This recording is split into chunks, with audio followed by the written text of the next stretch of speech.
पश्चिम का विचार जिस प्रकार से सार्वत्रिक रूप से शिक्षा में आया, उसी प्रकार से समाज की व्यवस्था में और घर की व्यवस्था में भी आ गया है। समाज की व्यवस्था में भारतीय दृष्टि से यदि देखें तो परिवार एक यूनिट है। पश्चिम का विचार इस पर कैसे आक्रमण करता है? तो पहली बात है, पश्चिम की समाज व्यवस्था में मूल इकाई व्यक्ति है। भारत की समाज व्यवस्था में मूल इकाई परिवार है।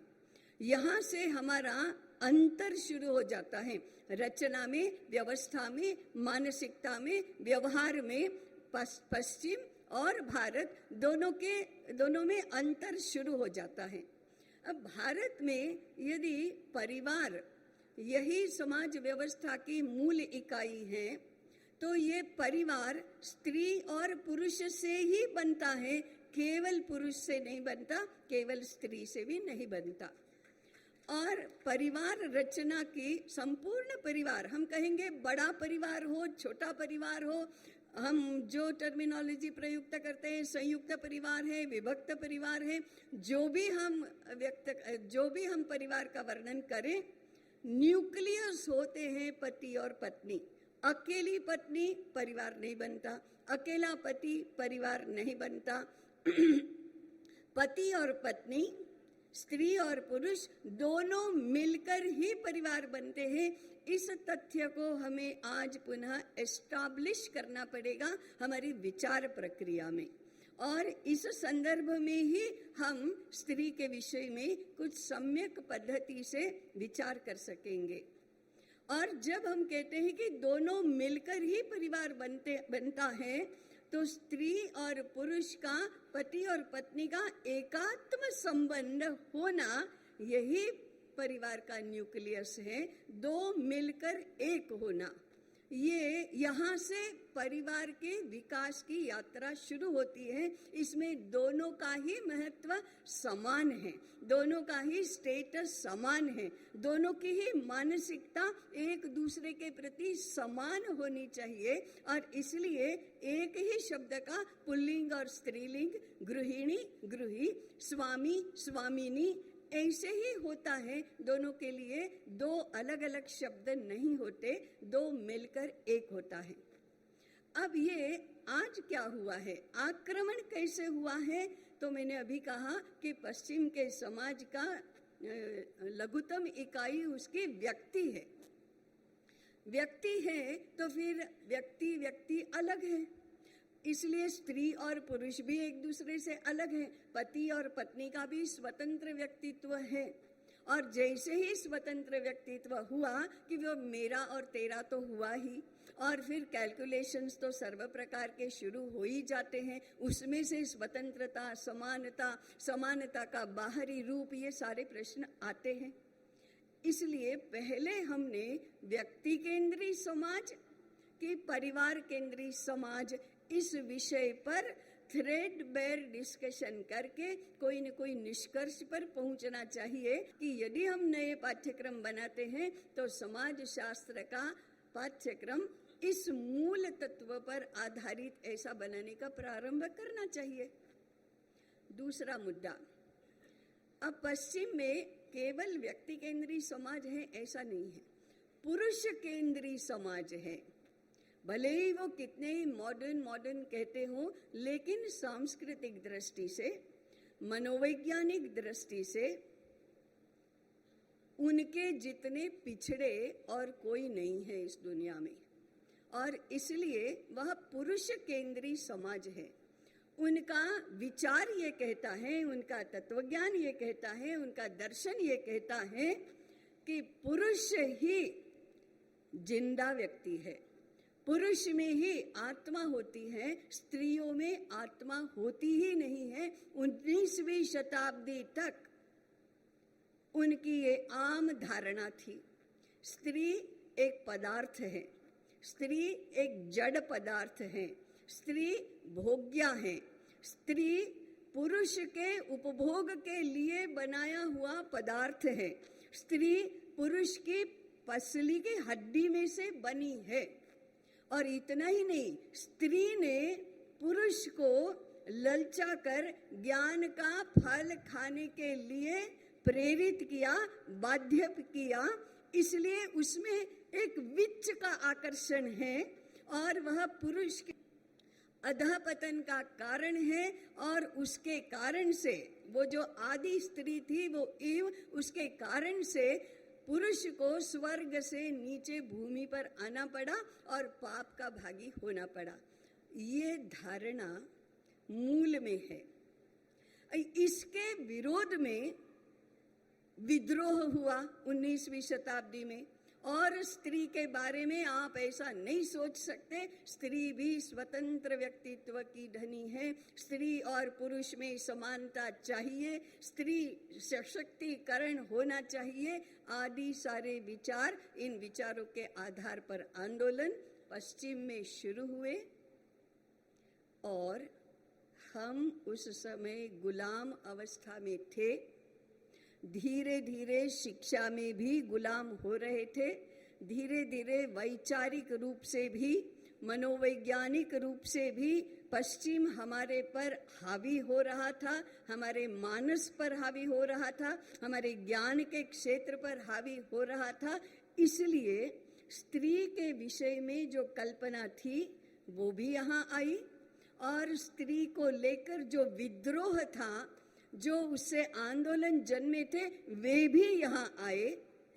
और उनकी जो समझ थी इसके आधार पर, उस समझ के आधार पर ही यहाँ की स्त्री का भी मूल्यांकन होने लगा, स्त्री के स्थिति का मूल्यांकन होने लगा। उसके आधार पर धीरे धीरे धीरे स्त्री और पुरुष में एक दूसरे के प्रति विद्रोह जन्मे, ऐसा उकसाया जाने लगा। और वह स्वतंत्रता आंदोलन का, माने स्त्री के लिए स्वतंत्रता और समानता के आंदोलन का प्रयास शुरू हुआ। मैंने अभी कहा कि उनको समझ में नहीं आया कि यहाँ का मूल्यांकन, यहाँ की स्त्रियों की स्थिति का मूल्यांकन हम कैसे करें, ये समझ में नहीं आया। उनकी समझ के अनुसार वे बोलने लगे और वे जो बोलते थे वही हम भी बोलने लगे। वो क्या बोलने लगे? हमारे घरों में, हमारे परिवारों में कैसी स्थिति थी, कुल मिलाकर हमारे परिवारों का व्यवहार कैसे होता था। पुरुष कमाता था तो फिर वो क्या सोचता था, मैं पूरे परिवार के लिए कमाता हूँ तो मेरे कमाने से, कमाई पर मेरा अकेले का अधिकार नहीं है। छोटे बच्चे, उनका अधिकार पहले है, वृद्ध माता पिता, उनका अधिकार पहले है, मेरी पत्नी, मेरी बहन, उनका अधिकार पहले है। उनके लिए, उनकी सुविधा, उनके सुख के लिए मेरी कमाई का हिस्सा मैं पहले खर्च करूंगा, बाद में मेरे लिए खर्च करूंगा। ये उसकी सोच होती थी। इसलिए आप सबने सुना है कि हमारा सूत्र था, जो जन्मेगा वो खाएगा, जो कमाएगा वो खिलाएगा। इस आधार पर हमारा परिवार चलता था और इस परिवार भावना के आधार पर हमारा समाज भी चलता था। उसी प्रकार से घर के लोगों को खाना बनाकर, भोजन बनाकर खिलाने का काम घर की माता करती थी। तो वो क्या सोचती थी, क्या, अरे इनको ये अच्छा लगता है तो ये बनाओ, इनको ये खाना पसंद है, इनको ये इनके लिए ये बनाओ। और बहुत अच्छा खाना बना तो लोगों को, सबको आग्रह कर करके खिलाओ। मेरे लिए नहीं बचा तो कोई बात नहीं, आप खा लीजिए। खाने से आपको जो आनंद आता है उससे भी अधिक आनंद नहीं खाने से मुझे आएगा। मेरे लिए नहीं बचता है तो कोई बात नहीं, मैं सुबह की रोटी खा लूंगी अथवा मैं खाली दाल चावल खा लूंगी या रोटी सब्जी खा लूंगी। ये भावना थी।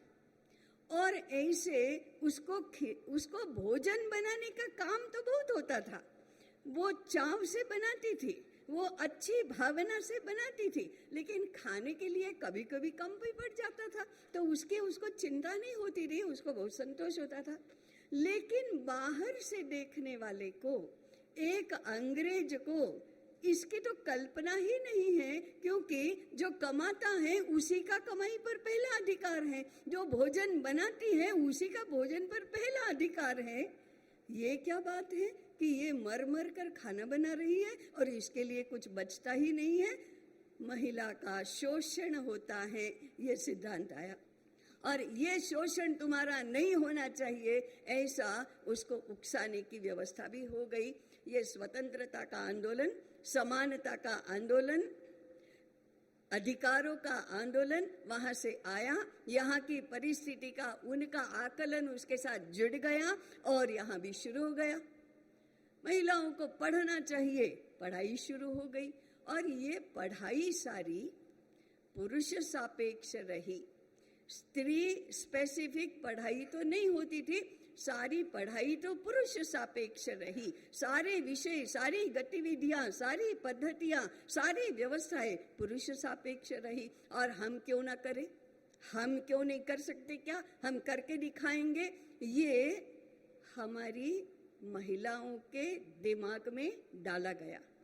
तो महिलाएं तो कहने लगी, लेकिन अपने आप को सुधारक वृत्ति प्रवृत्ति वाले कहने वाले शिक्षित पुरुषों ने भी इसी एजेंडा को पकड़ लिया और स्त्री मुक्ति में, स्त्री स्वतंत्रता में उन्होंने भी साथ देना शुरू कर दिया।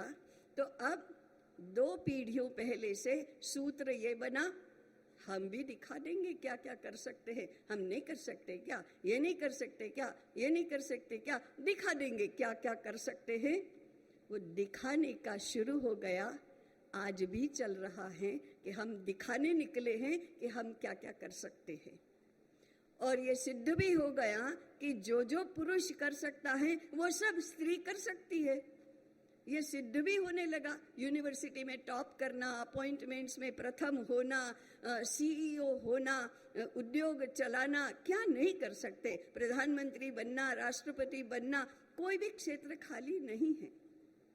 ये हम प्रूव करने चले हैं कि कोई क्षेत्र खाली नहीं है, जो स्वाभाविक रूप से पुरातन काल से प्रूवन फैक्ट था कि स्त्रियां भी कर सकती है सब कुछ। इसमें कोई प्रश्नार्थ ही नहीं है, संदेह ही नहीं है। वो संदेह के घेरे में आ गया और नए से हम सिद्ध करने लगे।